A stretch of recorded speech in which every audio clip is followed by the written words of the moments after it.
السلام علیکم ورحمۃ اللہ وبرکاتہ۔ تمامی حق پسند حضرات کو عرس سرکار مجاہد ملت بہت بہت مبارک ہو۔ کون ہے مجاہد ملت؟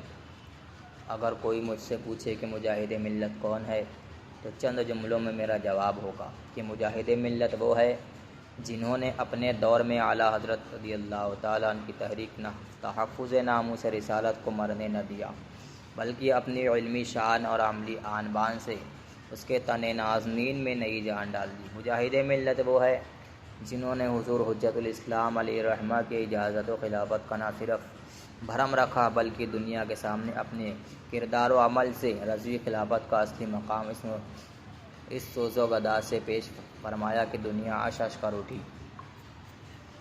حرمین طیبین کی حرمت سے کھیلنے والی جنت المعلی و جنت البقیع میں امہات المومنین اہل بیت اطہار اور صحابہ کرام رضوان اللہ تعالی علیہم اجمعین کے قبہ جات کو ڈھانے والی اور بلڈوزر چلا کر مزارات مقدسہ کو شہید کرنے والی گنبد خضرا شریف کو مسمار کرنے کی ناپاک تمنا رکھنے والی اللہ و رسول کے دشمن سعودی حکومت نے ایک بار پھر یزیدی مظالم کی یاد تازہ کر دی۔ حضور مجاہد ملت دامت برکاتہم العالیہ کو حج کرنے سے روک دیا، تقریباً 2 ہفتہ تک جیل میں رکھا، ہاتھوں میں ہتکڑیاں ڈالی، مختلف قسموں کی ایذائیں دی اور حج سے پہلے جبراً ہندوستان واپس کر دیا گیا، محض اس بنیاد پر کہ حضور مجاہد ملت دامت برکاتہم العالیہ نے حرم نبوی شریف کے وہابی امام کے پیچھے نماز نہیں پڑھی اور انبیاء و مرسلین صلوات اللہ تعالی علیہم اجمعین سے توسل کا اعتقاد رکھتے ہیں۔ پیش ہے مجاہد ملت کے اوراق حیات سے کچھ انمول جواہر پارے جس کی سطر مسلک اعلیٰ حضرت کا طوفان ہے، بریلویت کی تڑپ ہے، مسلک اسلاف کی پاسداری ہے، فکر رضا کی سچی ترجمانی ہے اور وہ عناصر ترکیبی ہے جنہوں نے اڑیسہ کے مولانا حبیب الرحمن کو عالم اہل سنت کا مجاہد ملت بنا دیا۔ 1399 ہجری ہے، مجاہد ملت مدینہ منورہ حاضر ہے، عشاء کی نماز کے بعد کا وقت ہے، گنبد خضرا کی ٹھنڈی چھاؤں ہے، صلاۃ و سلام کی ڈالی نچھاور ہو رہی ہے، آپ کے ساتھ دیگر علماء اہل سنت بھی ہے کہ حکومت کے کارندوں میں سے ایک شخص حاضر ہوتا ہے اور آپ کو بڑے قاضی امام حرم شیخ عبدالعزیز کے پاس لے جاتا ہے۔ بڑا قاضی، آپ ہمارے پیچھے نماز کیوں نہیں پڑھتے؟ مجاہد ملت فرماتے ہیں، ہم انبیاء و مرسلین صلوات اللہ تعالی علیہم اجمعین سے توسل کرنے کو جائز کہتے ہیں اور تم لوگ اسے شرک کہتے ہو۔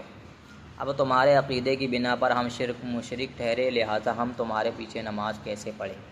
حضور مجاہد ملت کے اس بیان کو قلم بند کروا کر بڑے قاضی نے آپ سے دستخط لینا چاہا تو آپ نے فرمایا، الفاظ امام حرم کے ساتھ وہابی کا لفظ بھی لکھو تاکہ یہ بات بالکل واضح ہو جائے کہ میں وہابی امام حرم کے پیچھے نماز نہیں پڑھتا۔ چنانچہ وہابی بڑے قاضی نے اپنے قلم سے وہابی کا لفظ بڑھا کر آپ سے دستخط لیا۔ وہابی قاضی، ہم لوگوں کے پیچھے نماز ناجائز ہونے کی وجہ بتاؤ۔ سرکار مجاہد ملت فرماتے ہیں، تم لوگ مکفر المسلمین ہو، اس لیے کہ انبیاء و مرسلین صلوات اللہ و تسلیم سے توسل کرنے کو تم لوگوں کے شرک کہنے کی بنا پر تمام مسلمانوں کا کافر و مشرک ہونا لازم آتا ہے۔ ہمارے فقہا نے فرمایا ہے، جس قول کی بنا پر تمام مسلمانوں کا کافر ہونا لازم آتا ہو وہ قول خود کفر ہوتا ہے۔ ہمارے فقہا نے یہ بھی فرمایا ہے کہ جس شخص کے قول پر کفر لازم آئے اس کے پیچھے نماز جائز نہیں۔ وہابی قاضی کہتا ہے، کہاں اور کس مدرسے میں پڑھا؟ مجاہد ملت فرماتے ہیں، مدرسہ سبحانیہ الہ آباد میں، مدرسہ معینیہ اجمیر شریف میں، جامعہ نعیمیہ مراد آباد میں۔ وہابی قاضی کہتا ہے، بریلی کے مدرسے میں نہیں پڑھا۔ حق و باطل کے درمیان کیسی امتیاز کی لکیر کھینچ دی تھی امام احمد رضا نے کہ آپ کی ذات تو امتیاز اہل سنت ہی ہے، آپ کی نسبت سے آپ کا شہر بھی امتیاز اہل سنت ہے۔ کیا کشش تھی اس مخلص اہل سنت کے پیغام میں کہ افق و درا افق یہ بات پھیل چکی تھی کہ انبیاء و اولیاء سے توسل کرنے والے، علم غیب کا اقرار کرنے والے، حیات النبی کا عقیدہ رکھنے والے وغیرہ وغیرہ بریلوی ہوتے ہیں اور ان تمام چیزوں کو حقائق کے اجالے میں لانے والے امام احمد رضا خاں فاضل بریلوی ہیں۔ وہابی قاضی کو یقین تھا کہ اس نے ضرور بریلی کے مدرسے میں پڑھا ہوگا، جبھی تو ایسی وسعت علمی اور حق گوئی و بے باکی کا مظاہرہ کر رہا ہے۔ اسی لیے اس نے فوراً بریلی کا نام لیا، مگر اس نادان کو کیا خبر تھی کہ مسلک اعلیٰ حضرت کی اشاعت کے لیے بریلی ہی شہر کے مدرسے میں پڑھنے کی ضرورت نہیں ہے۔ پوری دنیا میں بریلوی مسلک بادل بن کر برس رہا ہے۔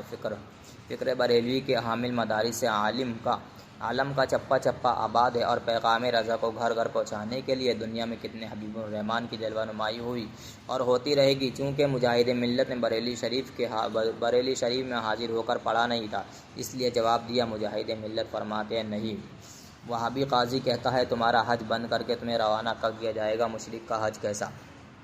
سرکار مجاہد ملت، اگر یہی بات ہے کہ انبیاء و مرسلین صلوات اللہ تعالی علیہم اجمعین سے توسل کرنے والا ایسا مشرک ہے کہ اس کے لیے حج نہیں، تو شیعہ کا حج کیسے جائز رکھا؟